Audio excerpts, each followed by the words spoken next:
Good evening, everyone. There's Ted. Here we are. All right, thank you, folks. It's straight up 7 o'clock. We're going to get started with our presentation.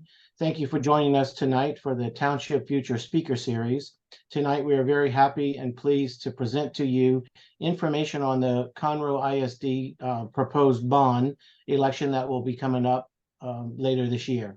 So what we hope to do tonight is give you some background. We want to give you the opportunity to ask questions of our two presenters. And we want to be able to make sure that you have all the information you could possibly need when you go to the polls to vote on this very important matter for our community. Tonight, we're very pleased to have Chris McCord with us and Harry Veen, both of whom have been around the community talking about the bond, the importance of the bond, and what it means to not only CISD, but the community as a whole. So we want to make sure that we give them an adequate time tonight to give us the information that we're looking for. We'll do a brief bio on each. We'll get into the program, and then we will give you ample time at the end of the program to ask any questions that you might have. If you will just use the Q&A feature at the bottom of your screen when you're ready to ask your questions, just type it in there. We'll keep tally of those questions, and at the end, we will get to the Q&A and answer all of your questions for you. So without any further ado, again, thank you and welcome to the Township Future Speaker Series. Walter will introduce our guests and we'll get into the program. All right, we've got two distinguished people here with us tonight. Chris McCord waved at the viewing audience. There he is. He is an assistant superintendent for operations at Conroe ISD. He's got 33 years of experience as an educator in 3 school districts. He's been a teacher, assistant principal, and now executive director of operations. His current role includes overseeing the CISD departments of child nutrition, transportation, custodial and maintenance, health services, safety and security, planning and construction. Additionally, he oversees and presides over the district attendance boundary rezoning. Also with us tonight is Mr. Harry Veen. Harry is a preacher. He was lead pastor at Faith United Methodist Church on Rayford Road for 40 plus years. He currently serves as a leadership coach for the Texas Annual Conference of the United Methodist Church, as well as serving as an adjunct coach with Ascending Leaders, working with churches to develop Christ-centered discipline plans for their churches. Harry is serving on the 2023 board committee for the Conroe CISD bond election, and he was elected one of the spokespersons for the committee as part of the bond presentation program. All right, gentlemen, take it away. Chris, are you up first? I'm up first. So, hey, good evening, everybody. Thank you for tuning in tonight. I am sharing my presentation. Mr. Cook, is my presentation showing up on your screen, sir? Very good, yes. Outstanding. So, Mr. Veen and I are going to give information to you tonight. I will kind of take you by the play-by-play of each slide, and then we're going to fast forward through the introductory slides to give background. And then so I will give you information, and then Mr. Veen will give you the color commentary, and we're excited about what we have this evening, and hopefully it will be helpful to you. Getting started, just a little bit of background on the district. So if you're new to the district, or maybe if you've lived in a district or are unaware, we have a really big district. We're 348 square miles. So you can see there the graphic that shows Montgomery County, which is the birthplace of the Texas flag. And you can see there in the lime green, you can see Conroe ISD. You can see our area. And so it's 348 square miles. It's a good jaunt if you're going to travel from Colson Tough all the way to Creighton Elementary. It's a long ways. Or from Grand Oaks High School all the way to Annette Gordon Reed Elementary. It's a big place. 70 campuses, 73,000. And so we're by far the biggest employer. What I would just say that blows my mind is that when I was a kid growing up in rural East Texas, when we talked about Boston, Massachusetts, you know, that's a big city. And the fact that Conroe ISD is bigger than the school districts of Boston, Massachusetts, and Seattle, Washington, and San Francisco. It's mind-boggling. And then I started to try to bring some figures here, some factoids that may be of interest. And I was looking up on Wikipedia trying to figure out how many sports teams each of those towns have. And then we have more school kids than they do. And I was going to give you some good information, but Wikipedia couldn't agree on how many sports teams each of those cities have. But basically, we're really big. Mr. Veen, thoughts, musings, elaborations? I agree. When the bond committee came together and they said, you know, you need to determine if there is a need, and we looked at the size of the district, and as you'll learn about the growth of the district, we very quickly said, yes, let's move forward. So one thing we'll talk about tonight, and I was talking earlier with the fine gentleman here, is that it's not just how big we are, it's that the rate of change, the delta of growth has accelerated or doubled. And that's what's a challenge. And as much as anything else, that's why we're proposing a bond issue to be voted on in November. And we'll talk more about that as we go. Just a few things about the school district. You know, we have the fastest growing city and the best place to live that make up a part of our school district. We are the best school district in Montgomery County, according to Niche, or where I grew up, Niche. It just depends where you grew up. But I will tell you that regardless of how you pronounce it, it is nice to be known as the best school district, the most diverse school district, the best place to teach, and the best school district for athletes. I will tell you, as a principal for 20 years, I was a principal from 2000 to 2005 for Branch Crossing Junior High. And you're probably saying, hey, Chris, I've never heard of Branch Crossing Junior High.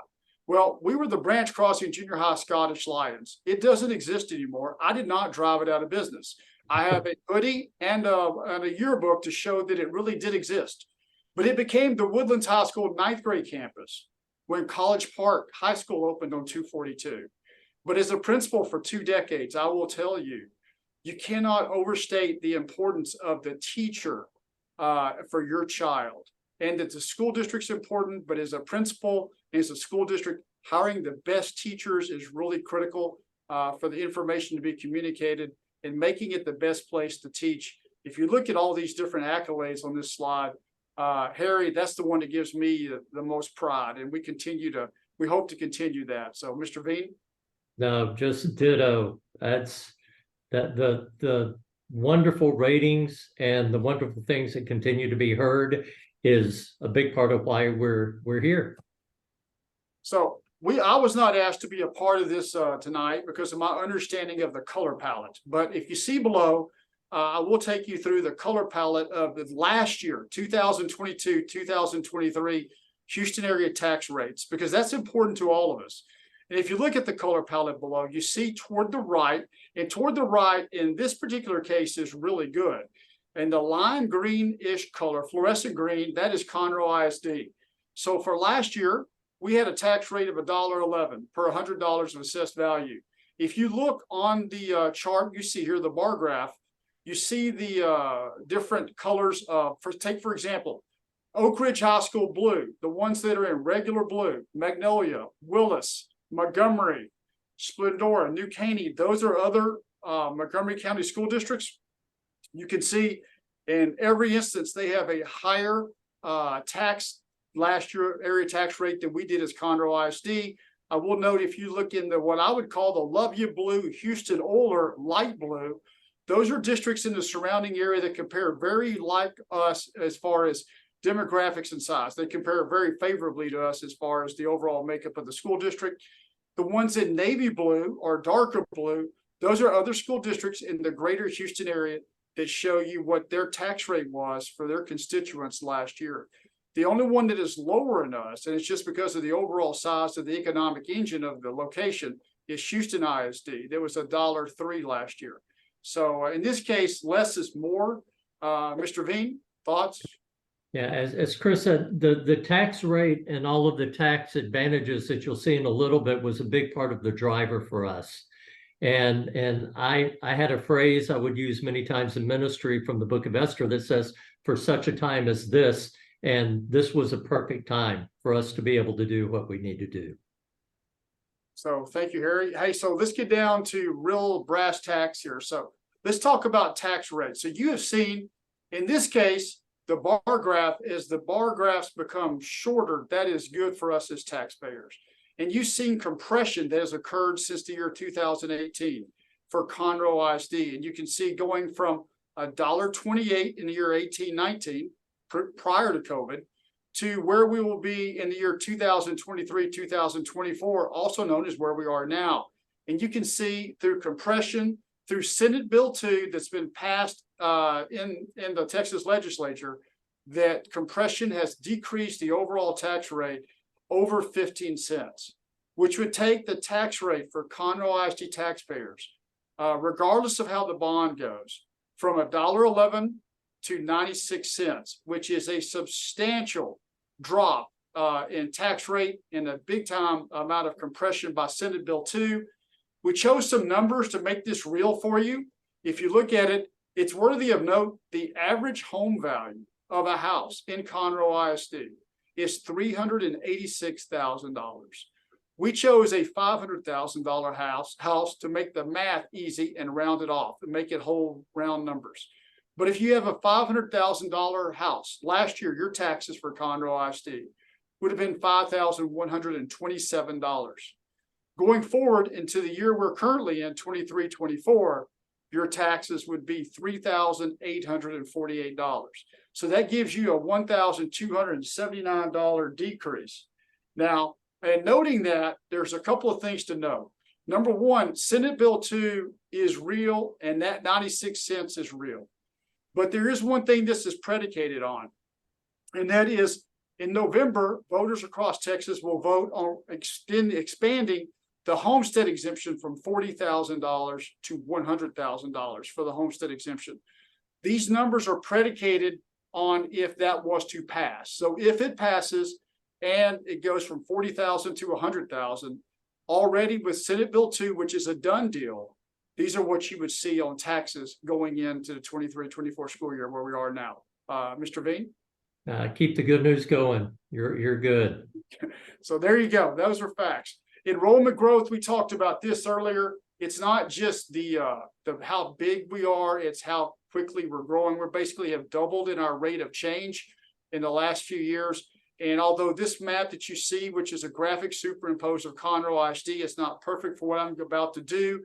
I encourage you, one thing you can do, if you just Google Conroe ISD demographics, you will be able to see the 2022 PASA report.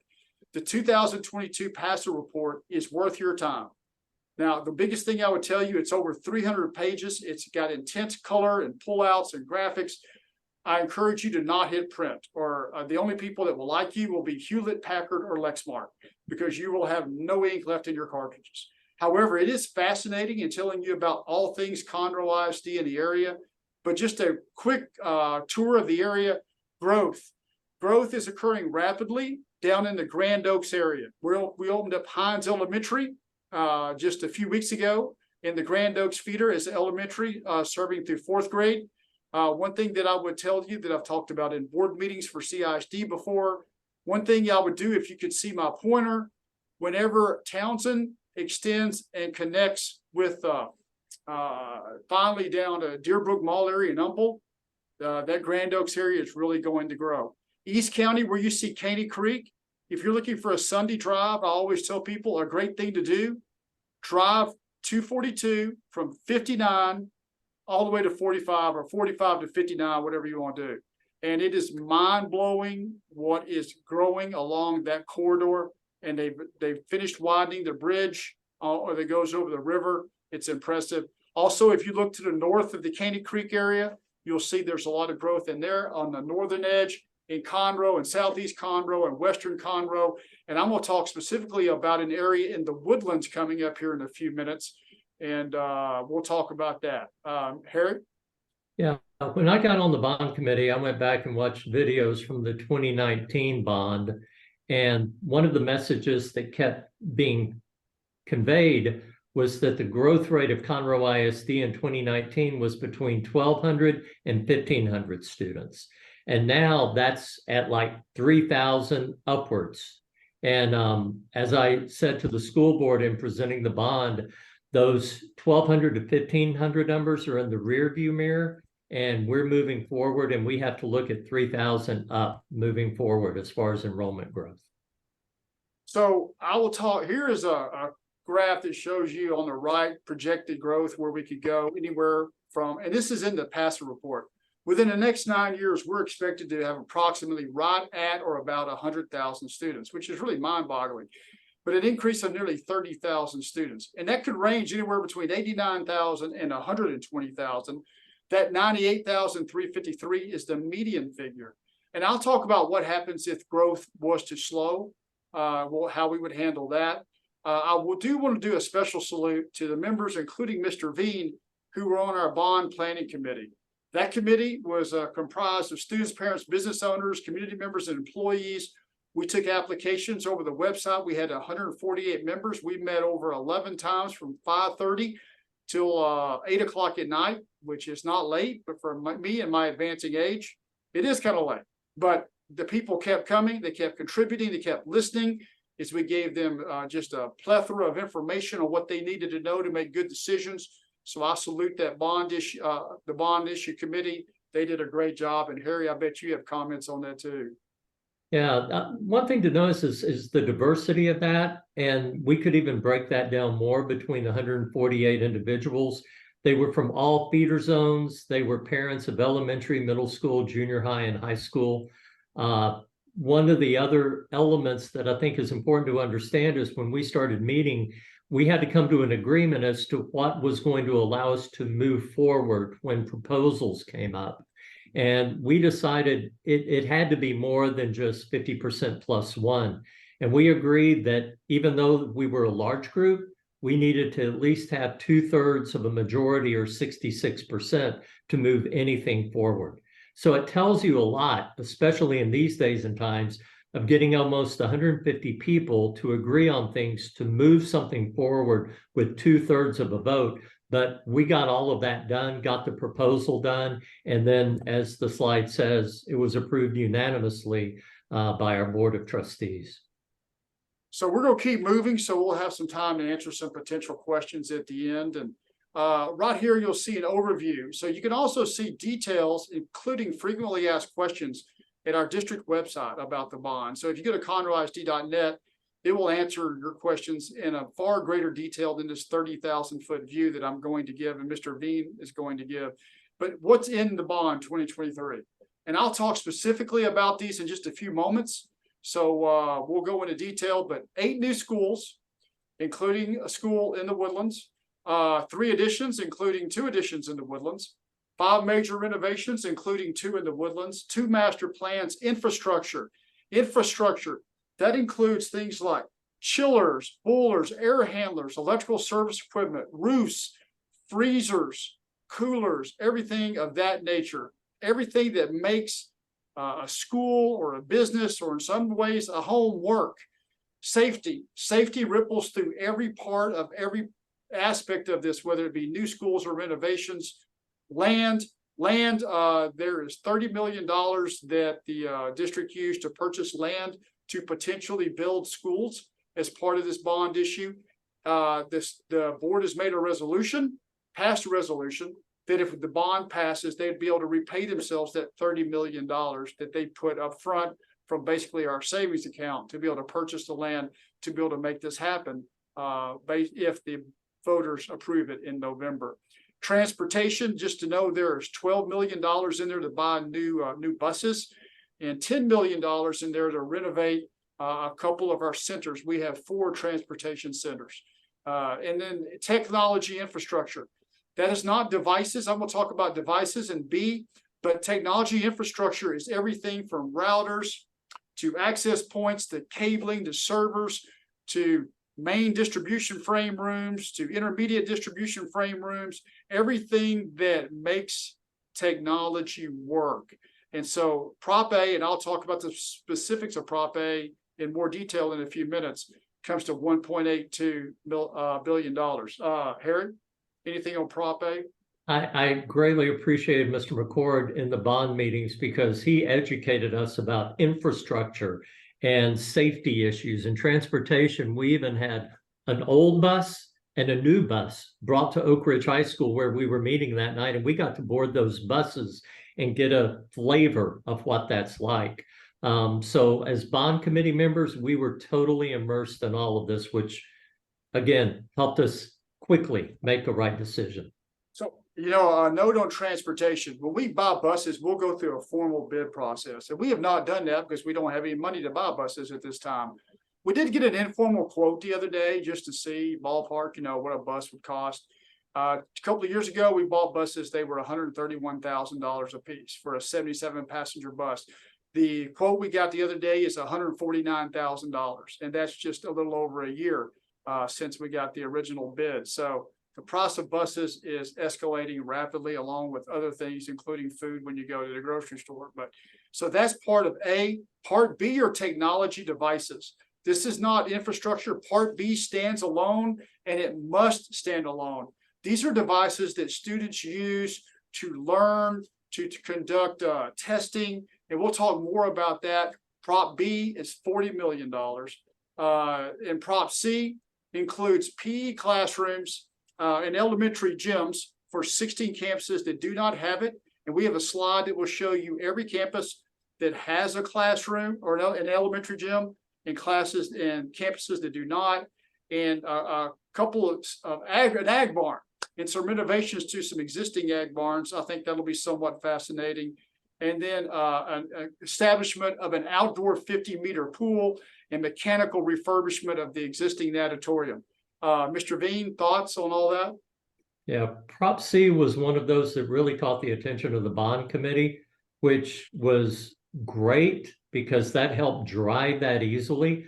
I had boys who were in sports. So I had a son who played baseball for College Park as part of the Academy of Science and Technology, and a son who played basketball at Oak Ridge. They weren't in ag, but man, when we learned, it helped us say, we need to do something. And so that seed really began to pop for us in major ways. So this is a salient point to take from this presentation, in that for the bond, if you take Prop A alone, you're looking at a 2-cent impact, or $6.67 per month on a home value of $500,000, assuming that the $100,000 homestead exemption is passed by the people of the state of Texas. But if you combine A plus A and B, A, B, C, A and D, A in any combination, including A in a combination of all, you're still looking at a 2-cent impact on the tax rate. And so that is worthy of note, depending upon how it works, A in a combination of any of those. To be able to keep moving, to have the time for questions at the end, I want to talk real quickly, and then Mr. Veen will follow up. But I want to talk a little bit about what's in it as far as new schools. And I'm going to move this in an expedited manner. And I'll let Harry give you a probably more detailed breakdown. But the Woodlands Feeder Elementary. So the Woodlands Feeder Elementary, Harry, can you see my pointer? I've got 3 different screens. Can you see my? Okay, so the building right here, this is up Old Conroe Road. And if you go up Old Conroe Road, you turn off 1488 right by the Escape Theater and by Citizens Grill. And if you go north, you'll go up to the left, you'll run into Foster's Ridge on the west side of the road up to the left, and River's Edge, right before you get to the river on the right or the east side of the road.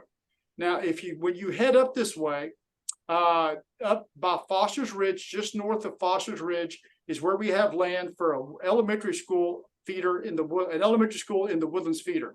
It would be 950 seats. If the bond is approved in November 25 by the people of the Conroe Independent School District, we would start in 2024. That Woodlands Feeder Elementary would open in 2025. It would principally relieve overcrowding for Bush Elementary and Derrickson Elementary. And so it's just north of River's Edge. It's important to note, this is kind of big, and I just found this out today.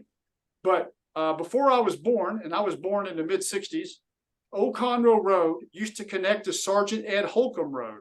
If you're in Conroe, Sergeant Ed Holcomb runs past at Home Depot and comes south.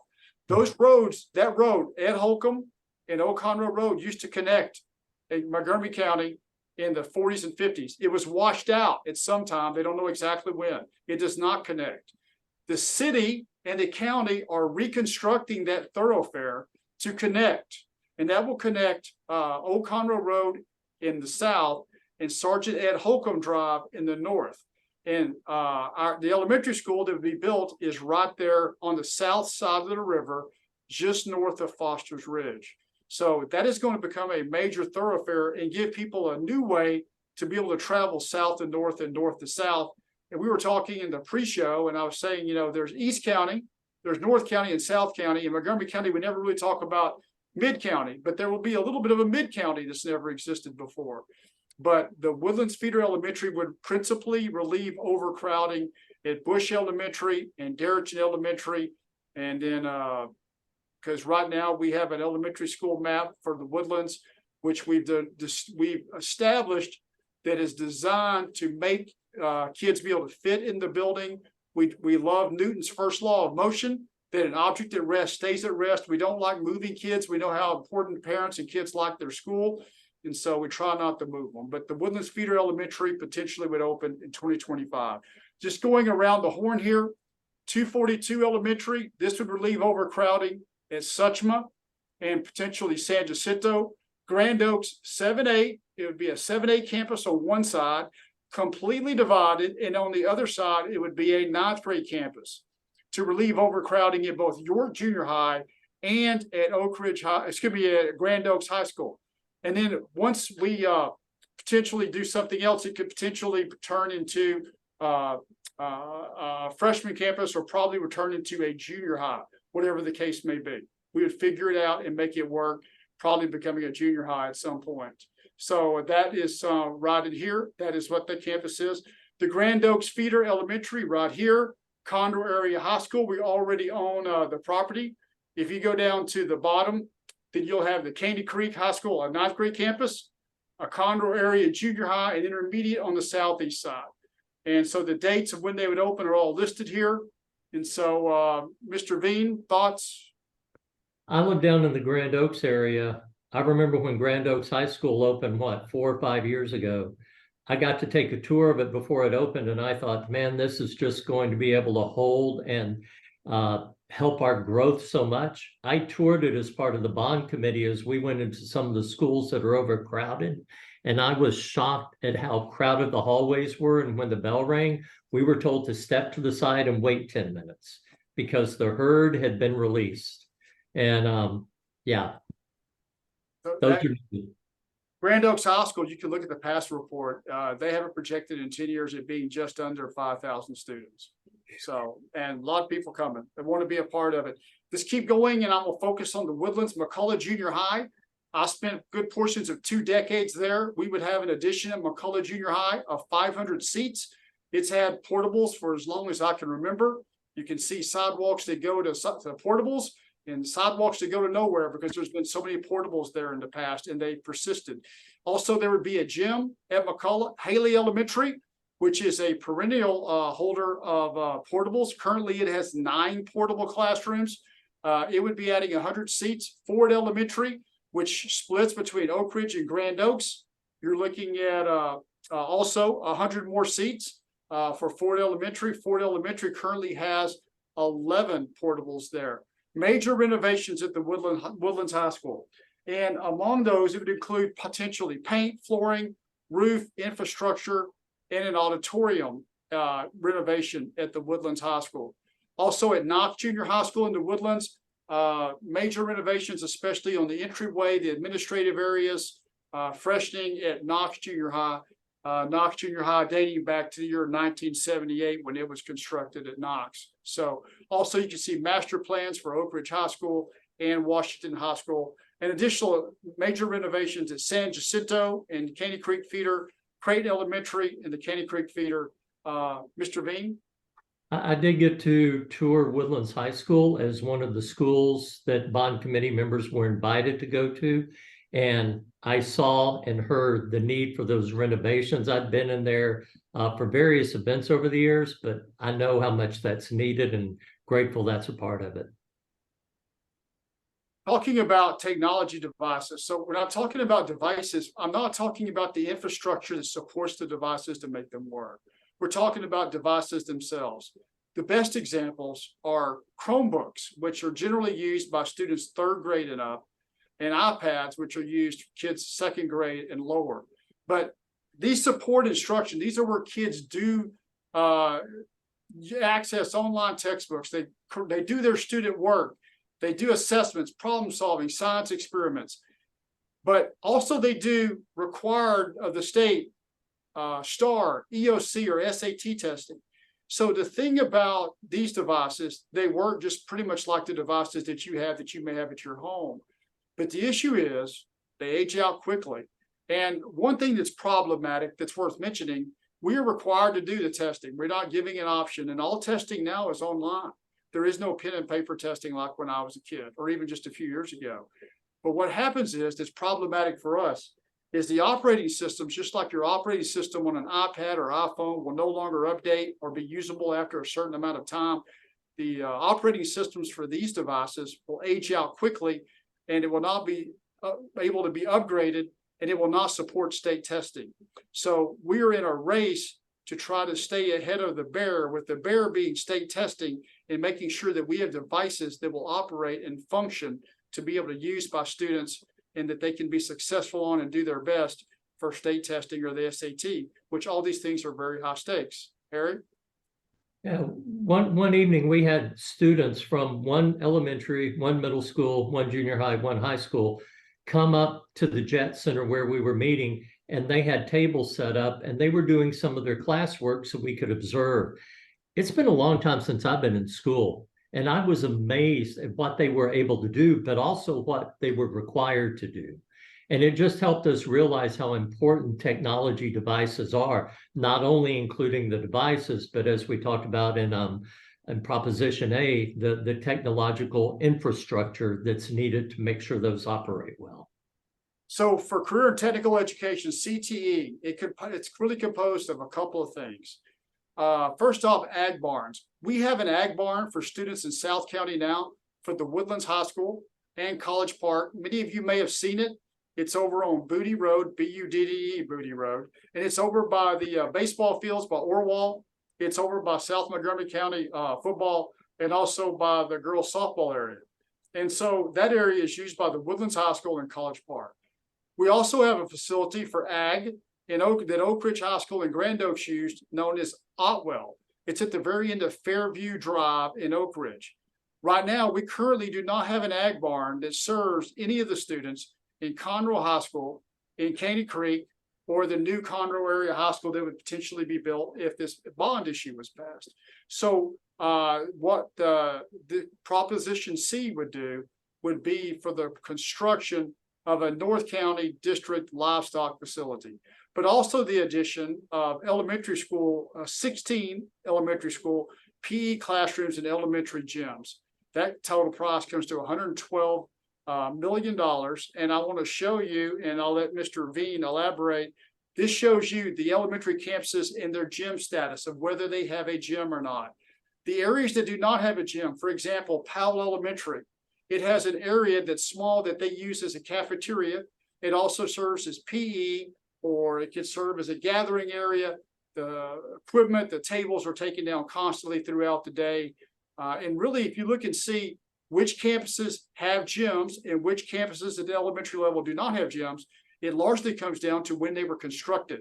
And you see that in the gyms, the schools that were built in the 80s to mid 90s, for the most part, regardless of where they are, do not have gyms. Gyms that were built maybe before the 80s and then maybe after around the year 2000 do have gyms. And you can see in the College Park feeder and the Woodlands feeder, the majority of the schools were built in that era, and therefore they do not have an elementary school gymnasium for kids. So, Mr. Veen? Yeah, I remember touring San Jacinto Elementary that does not have a gym, and talking to them about the way they have to flip the room continually through the day was mind-boggling to us. The other piece, when it came to this item for us to vote on, they said, okay, do you want to do all the schools that are without gyms, or do you want to do half of them? And none of us were willing to go to the schools that weren't going to get gyms and say, no, we only decided to do half of them. We said all of them needed to be done because we saw how needed and desperate that was. So moving along. So talking about Proposition D for the pool, $22,900,000. Currently, we have a natatorium. It's nice. The natatorium is getting older, not in old as far as age of me or you, but as far as the natatorium, it opened in the year 2008. It's used continuously. The equipment runs continuously. One thing that makes the natatorium different is that the equipment never gets to stop. It runs night and day, it continuously, it never stops.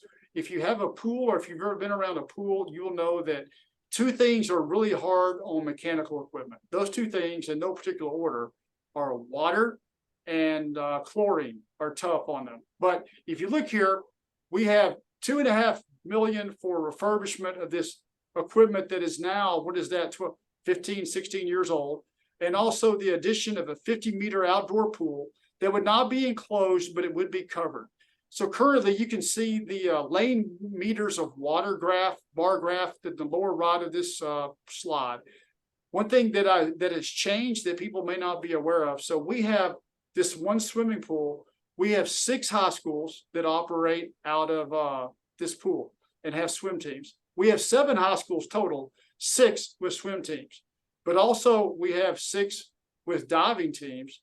And as of last year, as of the current year, actually, the University Interscholastic League, or UIL, that oversees sports in Texas, has authorized and made an official sport, water polo.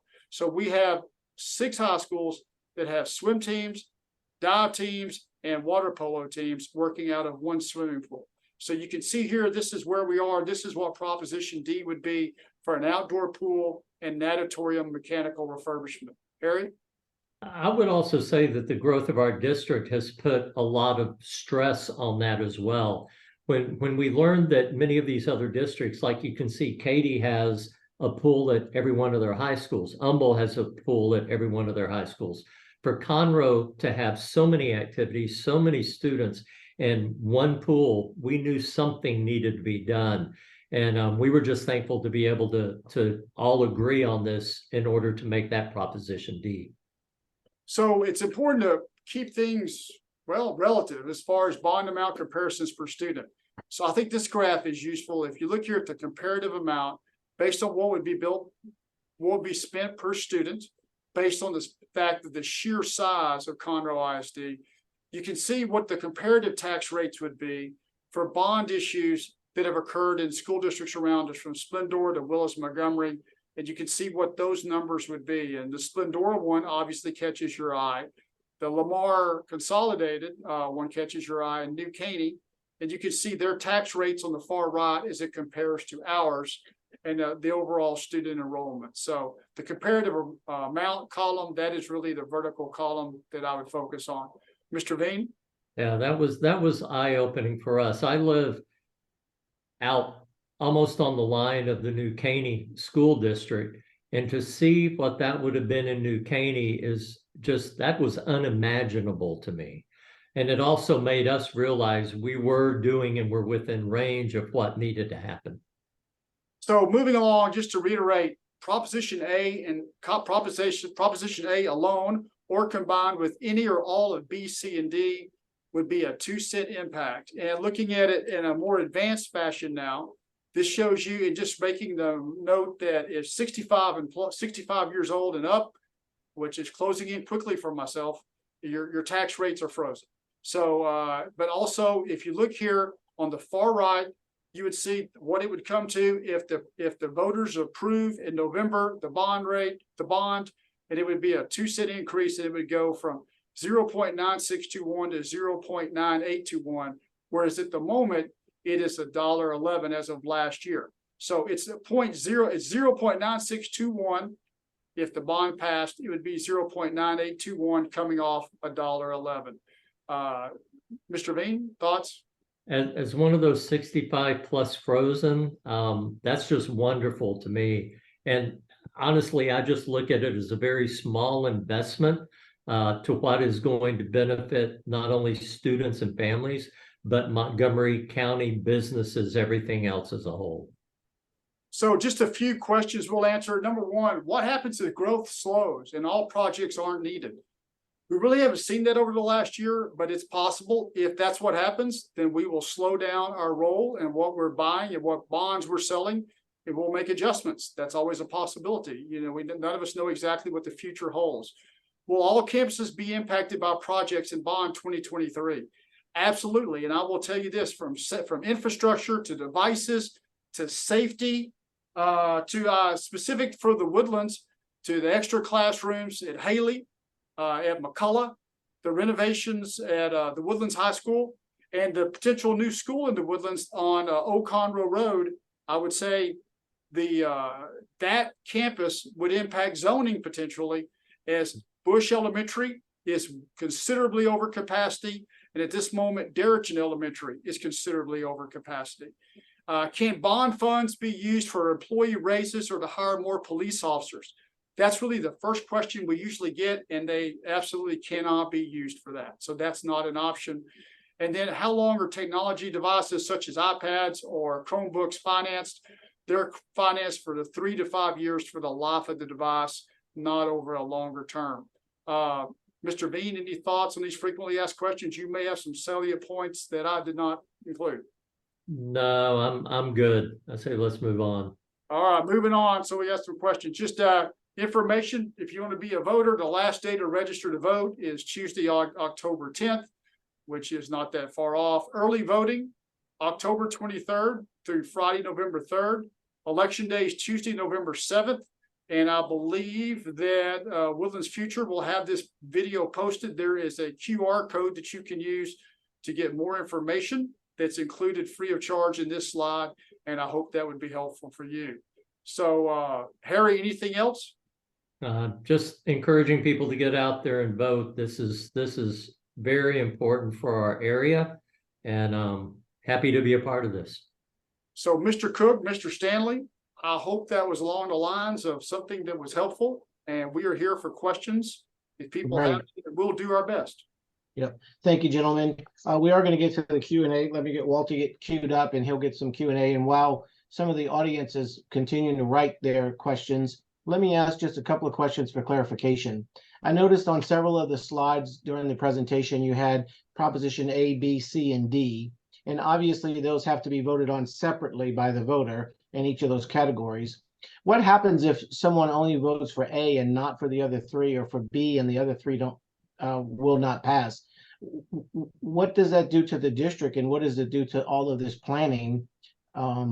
You know, the numbers look great if you're saying, okay, you're only going to increase taxes by 2 cents to do all of that. But what if one of these propositions does not get passed? What then? Well, what I would say, just going through it, for Proposition A, those are for seats, for additions, for renovations. If we do not pass the bond, potentially, then I'm going to be honest, all I can share is facts.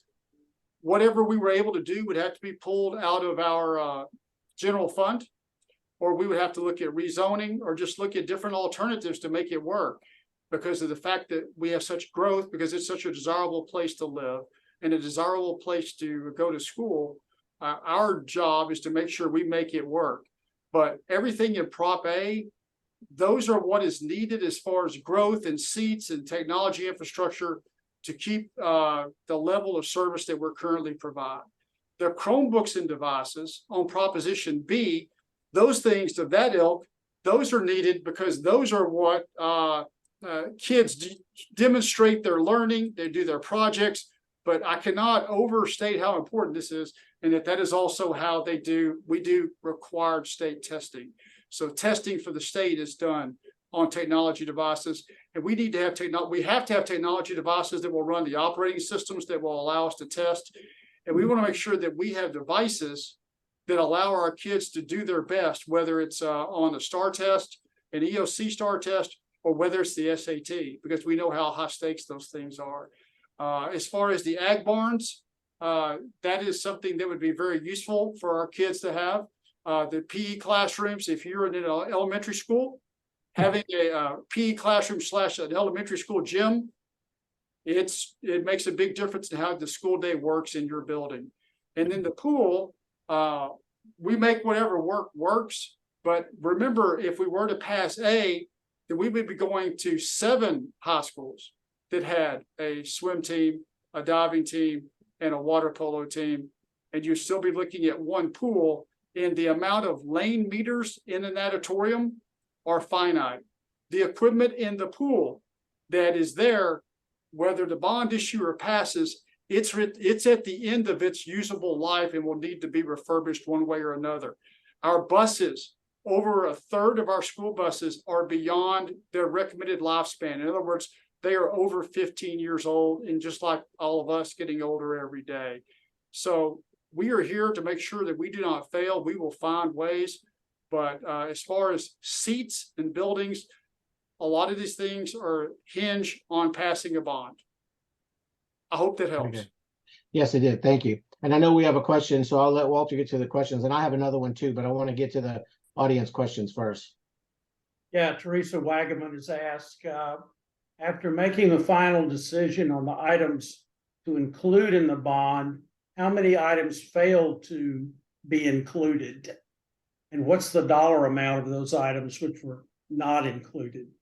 Harry, you want to take that, or you want me to take that, Mr. Bean? I don't remember the exact total. I know there were a number of things that were not included in the bonds that took a lot of anguish from us. A few that come to mind is the issue of turf. That's always a tough one for people to swallow. I still think it's going to be needed. I think we're going to need to do a lot more education to help people understand why turf could be such an advantage, but that didn't make a proposition. Oak Ridge High School, for instance, has another phase still to go, but that didn't get included. I know there were several others. I just don't remember what the total is that we ended up leaving off. And remember, we had a pretty high bar of consensus and within the bond planning committee. So these things that Harry mentions, we did not have consensus, so therefore they were not brought forward.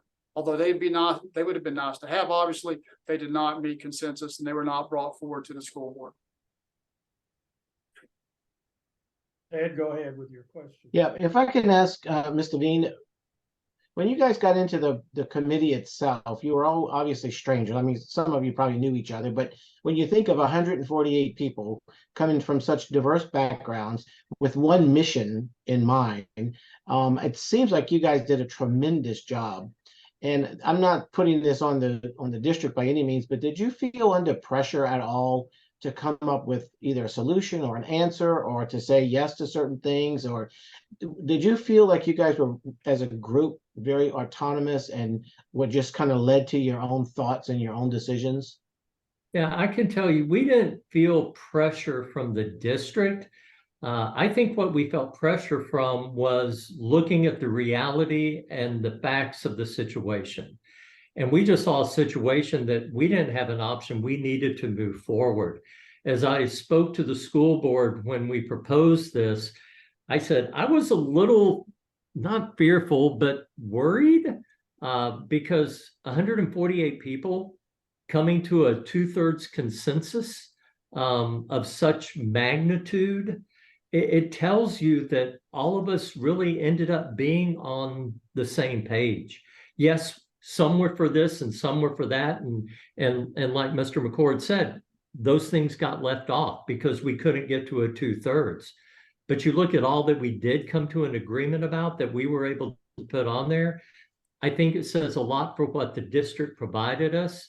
And it also said a lot for what we committed to when we joined this process.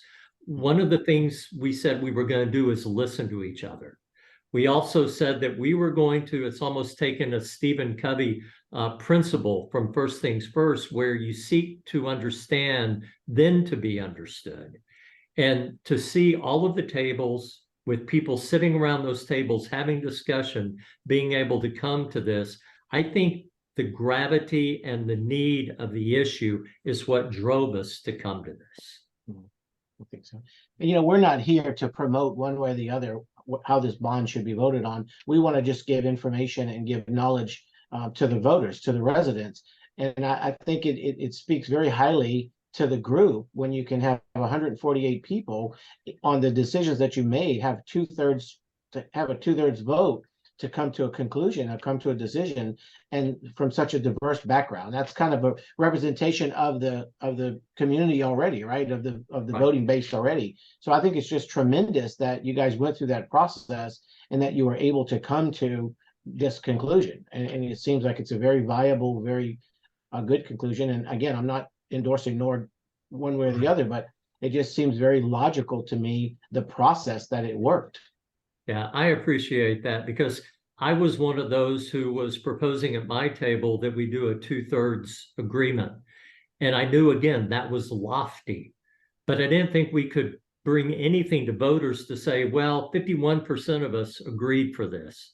I thought it needed to have that type of agreement that was solid enough to be able to roll out to the voters within Montgomery County and specifically in Conroe ISD, and celebrated that we were able to do that. Good, good. Well, congratulations to you guys. And Thank we you. appreciate, as citizens, we appreciate the effort that you put in those months, those 11 meetings. And I'm sure you had a lot of discussions on a lot of various topics. Walter, anything else as far as questions or? I've got a couple. Assuming this bond passes and assuming the school district has the projected growth, how many years will it be before we'll have yet another bond issue in front of us? How many years is it going to take us through in terms of capital infrastructure? Yeah, that's a good question. And obviously it would depend on the continued growth of the district and people, the influx of people. But normally, school district our size has a bond issue every 4 or 5 years. We try, this one got between the last one and now, you're talking about 2019 to 2023. The one before 2019 was a little bit more elongated, but normally you're looking around 4 or 5 years, but it varies. It's hard to say for sure. Now, as I understand it, the ballot, you've talked about items A through E, I think was on your slide. As I understand it, each one of those will be a separate ballot item that the voters can vote on, either yay or nay. Is that correct? That's absolutely correct. A, B, C, and D. A, the schools and infrastructure, transportation and such. B, technology devices. C, PE classrooms and ag barns. PE classrooms and gyms and ag barns. And D, the pool. So 4 of them, A, B, C, and D, they're all standalone. And one final question for me, is there any organized opposition to this bond? I do not know of any, Mr. Bean, do you? Yeah, I don't know of any. I know people on my end are organized trying to get the voters educated and encourage people to get to the polls to approve this, but I haven't been alerted to any formal organizations. All right, well, we don't have any more questions, so